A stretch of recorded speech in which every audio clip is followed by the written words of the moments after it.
Hello friends, मीनाज किचनमध्ये तुमचं खूप खूप स्वागत आहे। श्रावण महिना आलेला आहे, गौरी गणपती असतात आणि मराठवाड्यात महालक्ष्म्या बसवतात। महालक्ष्मीच्या नैवेद्यामध्ये आंबाड्याची भाजी करतात, तर ती आज आपण पाहणार आहोत। आंबाड्याची भाजी घेतलेली आहे, ती स्वच्छ धुवून घ्यायची आहे आणि बारीक चिरून घ्यायची। नैवेद्यामध्ये अगदी ही पाहिजेच असते आंबाड्याची भाजी।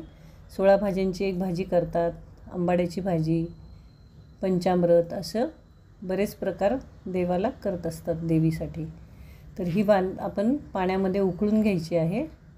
अगदी एक उकळी आली कीच गॅस बंद करून घ्यायचा आहे। असा कलर बदलतो पानांचा। आता हे आपण चाळणीत काढून घेऊया। पाणी त्याचं काढून घ्यायचं आहे सगळं आणि नंतर आता फोडणी टाकून घ्यायची आहे। तेल टाकले, जिरं मोहरी टाकून घ्यायची आहे, कढीपत्ता आणि लसूण जो आहे तो बारीक चिरून घ्यायचा आहे आणि भरपूर टाकायचा आहे। लसणाने भाजीला खूप छान चव येते।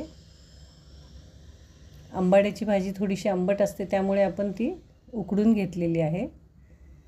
तर लसूण असा गुलाबी झाल्यानंतर बारीक चिरून कांदा टाकायचा आहे। त्यामध्ये कांदासुद्धा छान परतून घेऊया। त्यानंतर तिखट, मीठ, हळद टाकायची आहे। हे थोडंसं परतून घेऊया। त्यानंतर शेंगदाणे टाकायचे आहेत आणि हरभऱ्याची डाळ भिजवून घ्यायची किंवा मग डाळवं टाकून घ्यायचं आहे आणि व्यवस्थित परतून झाल्यानंतर त्यामध्ये आपण जी उकडून घेतली आंबाड्याची भाजी ती टाकून घ्यायची आहे। तीसुद्धा अगदी व्यवस्थित परतून घ्यायची आहे त्यामध्ये।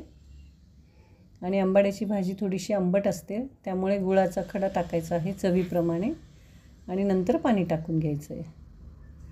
तर पाणी टाकल्यानंतर आता एक 2-3 चमचे बेसन जे आहे ते पाण्यात भिजवून घ्यायचे आणि ते पाण्याला उकळी आली की ते बेसन आपण त्यामध्ये टाकून घेणार आहोत।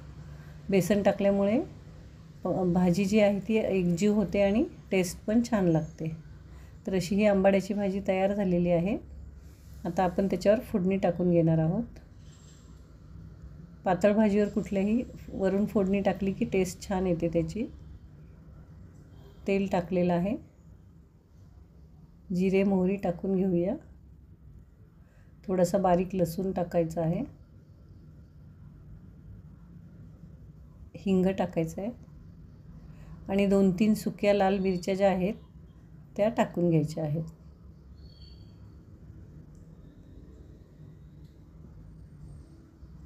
तर अशाच वेगवेगळ्या आणि छान छान रेसिपींसाठी तुम्ही माझ्या चॅनलला सबस्क्राईब, लाईक आणि शेअर करा।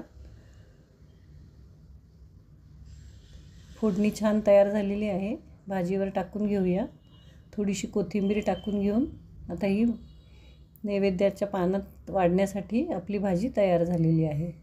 तर थोडीशी अशी नैवेद्यासाठी वाढलेली आहे आणि तुम्ही पाहत असाल लक्ष्मीचं नैवेद्याचं ताट हे अगदी भरलेलं आहे। 16 भाज्यांची भाजी, पंचामृत अशा सगळ्या भाज्या त्यामध्ये आहेत।